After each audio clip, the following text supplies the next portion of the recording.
दोस्तों आज का जो वीडियो है वो बहुत ही इम्पोर्टेंट है और झटका मशीन में ये जो मैं आज आपको बताने वाला हूँ वो आज तक किसी ने नहीं बताया। झटका मशीन में जो जूल होता है, तो ये जूल होता क्या है? सबने सुना तो है लेकिन जूल है क्या किसी को मालूम नहीं। लेकिन आज मैं फाइनली आपको बता रहा हूँ कि व्हाट इज जूल। ठीक है,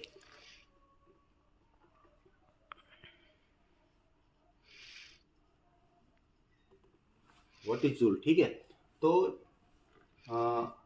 जूल क्या होता है पहले जूल को समझ लेते हैं। जूल बहुत सा आता है, हमारे जो खाने में जो कैलोरी होती है उसका भी एक यूनिट जूल है। लेकिन ये झटका मशीन में भी एक अलग तरह का एक जूल का यूनिट आता है। तो जूल हमारे झटका मशीन में हम शॉर्ट तरीके से सीखना चाहेंगे कि जूल आखिर है क्या, आपके दिमाग में बैठाने के लिए कि जूल क्या है। तो आपने देखा होगा कि झटका मशीन में 1 जूल 2 जूल 3 जूल 4 जूल ऐसा लिख के आता है। और लिख के आता है कि मान लो 1 जूल।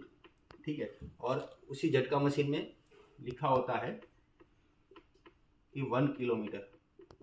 ठीक है, तो सबको ये तो मालूम है कि 5 जूल होता है तो 5 किलोमीटर की रेंज होती है। ठीक है, 5 किलोमीटर की रेंज होती है। लेकिन ये जूल है क्या, जूल का कैलकुलेशन कैसे करें, मैं आपको जूल का कैलकुलेशन सिखाने वाला हूँ। और जितनी भी ये अफवाहें है, मतलब केवी बढ़ाने से एरिया बढ़ जाता है, ये सब जो अफवाह है वो मैं आज सबके दिमाग से निकालना चाहता हूँ। तो जूल मतलब 1 joule is equal to 1 kilometre होता है। ठीक है, ये तो सबको मालूम है। लेकिन जूल का जो इक्वेशन है वो आज मैं आपको बताता हूँ कि joule is equal to 1/2 into CV² into 10⁻⁻⁶। ठीक है, ये पूरा जूल का इक्वेशन है। तो सी मतलब क्या होता है? तो सी का मतलब होता है कि हमारे झटका मशीन में जो कैपेसिटर हम लगाते हैं उसकी वैल्यू है। ठीक है, और वी क्या है?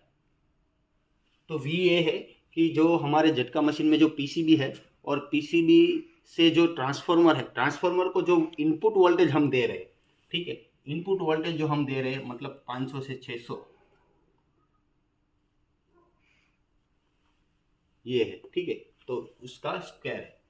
तो ये पूरा जूल का इक्वेशन आप समझ जाओगे तो आपका झटका मशीन कितने जूल का है वो आप मेजर कर सकते हो। लेकिन ये जूल निकालने में भी एक रूल्स है कि जूल जो है वो किस तरह से होना चाहिए। तो जो जूल होता है वो किस तरह से ये इक्वेशन आप सही कर सकते हो। मतलब हर किसी के झटका मशीन में ये इक्वेशन काम नहीं आएगी, लेकिन आपको एक रूल्स फॉलो करना पड़ेगा, तभी आपका ये जूल सही से निकलेगा और आपका झटका मशीन जो है वो उस तरह से जूल आपका सही बताएगा। तो सही जूल निकालने के लिए आपको क्या करना पड़ेगा कि आपका जो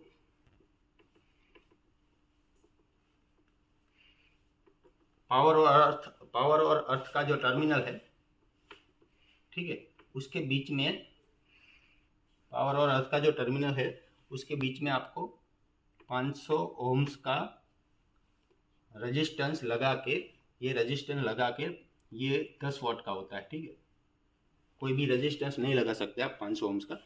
500 ओम्स 10 वाट का रेजिस्टेंस लगाने के बाद जो आउटपुट आएगा वही आपका सही जूल कहलाएगा। मतलब ये लगाने के बाद जो आउटपुट निकलता है उसके हिसाब से जूल सही है। ठीक है, आप ऐसे ही आप किसी भी झटका मशीन में, अभी तो क्या हो रहा है कि 15 kV 20 kV का मशीन बन रहा है, तो उस तरह से वो जूल के हिसाब से वो काम नहीं करेगा। ठीक है, अगर करेगा भी तो मान लो आपका 15 kV का मशीन है। ठीक है, 15 kV का मशीन है तो वो ज़्यादा एरिया के लिए नहीं जाता। ठीक है, वो वैसे भी लाइन में लगाने के बाद तो बैठ ही जाता है। तो ज़्यादा दूर से अगर पावर आता है तो वो कोई काम का नहीं है।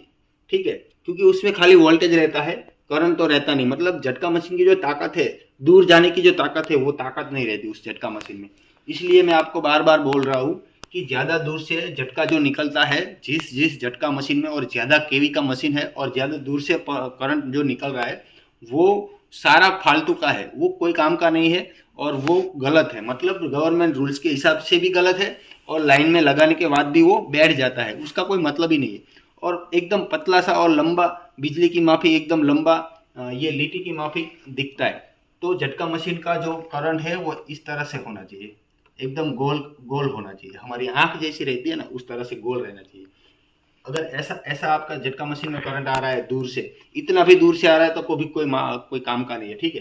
तो ये पूरा झटका मशीन का ये जो झूल है, झटका मशीन में झूल है, वो पूरा ये इक्वेशन है। आप इस इक्वेशन के हिसाब से ये पूरा आप उसका कैलकुलेशन करके आप अपना झटका मशीन जो है उसको आप झूल निकाल सकते हैं।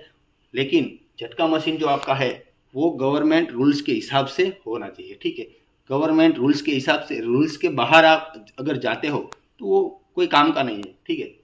तो ये आपको व्हाट इज झूल, झूल के बारे में मैं आपको बहुत बार बता चुका हूँ, लेकिन फाइनली मैंने आपको ये नहीं बताया था कि आप इसको किस तरह से कैलकुलेट कर सकते हैं। आज मैंने फाइनली आपको ये कैलकुलेशन पूरा बता दिया है, आप निकाल सकते हो। धन्यवाद।